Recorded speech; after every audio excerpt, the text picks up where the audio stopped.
我想了。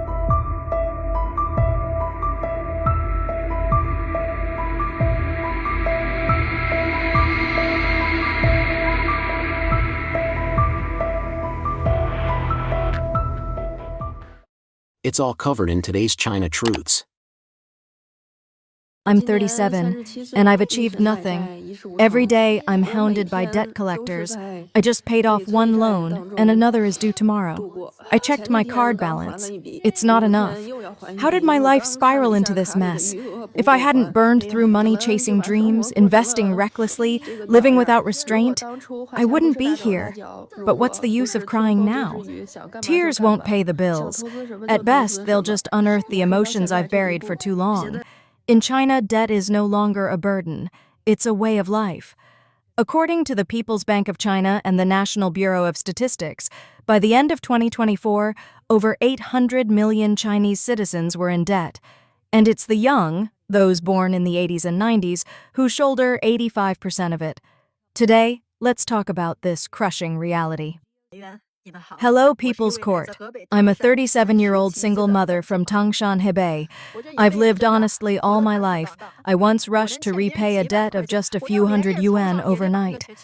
I never imagined that one failed business and a string of blind investments would leave me drowning in 1.8 million yuan of debt. I remember it vividly. Within months, I was blacklisted. The last tens of thousands of yuan in my account were frozen. I even had to borrow from neighbors just to keep the lights on. When you first fall into debt, you still want to repay it. But once you're labeled dishonest, factories won't hire you. I tried street vending, only to find my payment code was blocked. Debt doesn't just ruin your credit, it freezes your life. I owe over 800,000 yuan. All of it is overdue. Alipay, banks, private lenders. For more than 3 months, I've been alone, spiraling. I get dozens of collection calls every single day. The pressure is unbearable. It almost destroyed me. My company collapsed. I lost my home. I was laid off. I'm 35. My name is Yan Zi, and I have nothing left. I once helped many people, but when I asked to borrow just 500 yuan, no one came through. It's midnight, and I'm still wandering the streets. No money, nowhere to go, barely 100 yuan in my pocket. If not for my younger sister, I'd have no roof over my head tonight. There are 920 million people in China with debt. Yes, you read that right. 920 million, and 450 million of them can't pay it back. That means for every 2 people you see on the street, one is financially drowning. Shocking? Maybe, but this is our reality. And here's the strange part. The ones who owe hundreds of millions seem to live better than us. The ones who owe hundreds of thousands. Blogger. A Tao Tao said she's in debt 400,000 yuan, and every day feels like the sky is falling. The court is closing in, but she's never dealt with this before. She thought about hiring a lawyer, but she can't even afford one. I was born in 1999. I owe 400,000 yuan, and the pain eats away at me every day. Why? I co-signed loans for my father, 100,000 and 300,000 yuan, and it ruined me. A few months ago, he fell from a 2-story building while working and crushed his foot. He couldn't work, couldn't juggle his loans, and everything fell apart. I make just a few thousand yuan a month. I still support my younger brother, so I can't save a thing. I even borrowed 70,000 yuan to help my dad repay his debts, paying 2,500 yuan monthly. My salary vanishes the moment it comes in. I don't eat well. I don't buy anything. I've lived frugally for years. Now everything is crumbling. The court hearing for the 100,000 yuan loan is next week. The 300,000 yuan one sends threatening texts every month. Every notification shakes me to the core, but what can I do? I can't pay it back. Every penny I save is a drop in the ocean. In addition, I broke up in May. The breakup, deep down, wasn't about love. It was about my reality, my collapsing family, my growing debts. He wanted marriage, stability, a simple partner to live a quiet life with. But I was already broken, burdened, and far from ordinary. I didn't qualify for the life he wanted. So, we let go. And honestly, I don't blame him. I really don't. Everyone has their own road to walk. Blogger Wei Lan shared that after her e-commerce company collapsed, she was crushed by 1.8 million yuan in debt. When the storm hit, it came from every direction. For a moment, she was paralyzed. But she picked herself up, cleaned up the wreckage, and vowed to pay off everything in 3 years and start over. It sounded beautiful in her mind, but the truth? Reality is brutal. In early 2020, she shut down the company, sold her home, and paid off part of the debt. Then she moved into a rented apartment and officially started her comeback journey. No breaks, no excuses, just survival. She began by using her resources in women's fashion, pivoting into self-media and live streaming. She started losing weight, studying makeup, filming, editing, public speaking, styling, writing scripts, doing everything herself. She gave it everything she had. But in the end, the traffic was only 250 views. She created over 50 videos and still couldn't build a successful account.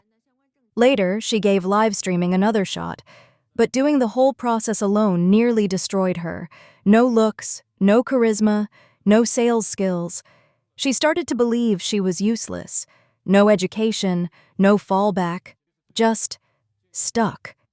For 4 long months, she had no income. At home, a child, a husband, and a mother-in-law. A family of 4. When the money ran out and the food ran dry, she had no choice. She gave up and went job hunting.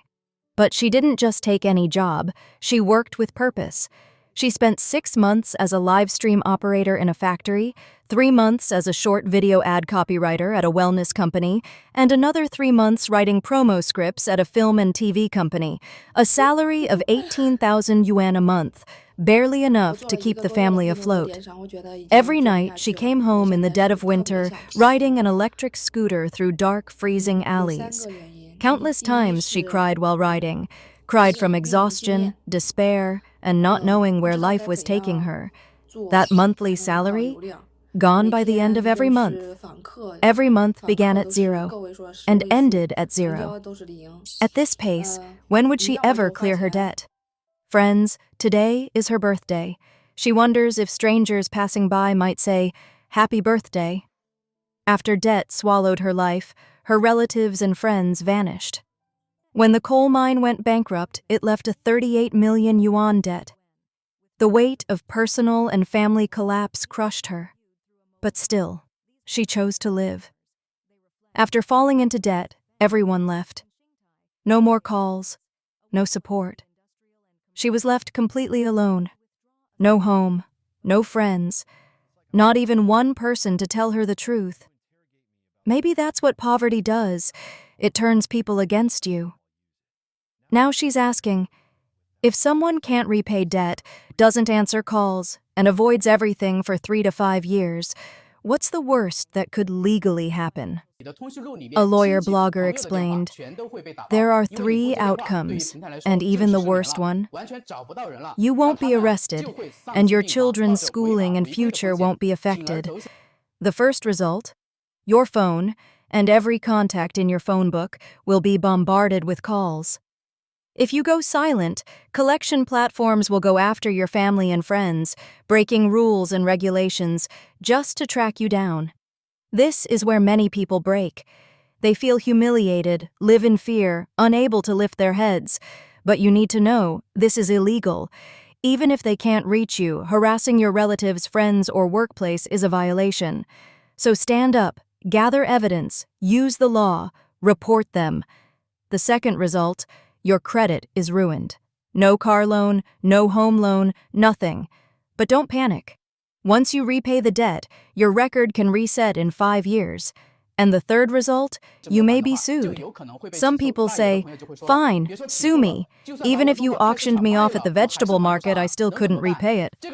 So what else can they do? According to official data, the average per capita debt in China ranges from 140,000 to 200,000 yuan. The primary source of this debt is mortgage loans, with long-term mortgages accounting for over 60%. The second major source is short-term consumer credit, such as credit cards and online loans. Credit card defaults alone have exceeded 200 billion yuan. China is facing a silent but massive debt crisis. Hundreds of millions are burdened by loans they can no longer repay, with young people hit the hardest. The Chinese Communist Party allowed high-interest lending platforms to flourish for years, turning a blind eye to their predatory practices. These platforms pushed countless citizens into a cycle of borrowing and despair. What was once promoted as financial innovation has now become a national tragedy. The debt is not just financial, it's emotional, social, and generational. Please share your thoughts in the comments section below. We will keep reporting on the COVID surge in China, so don't forget to subscribe to our channel and turn on the notification bell to get the latest videos. And thank you for tuning in.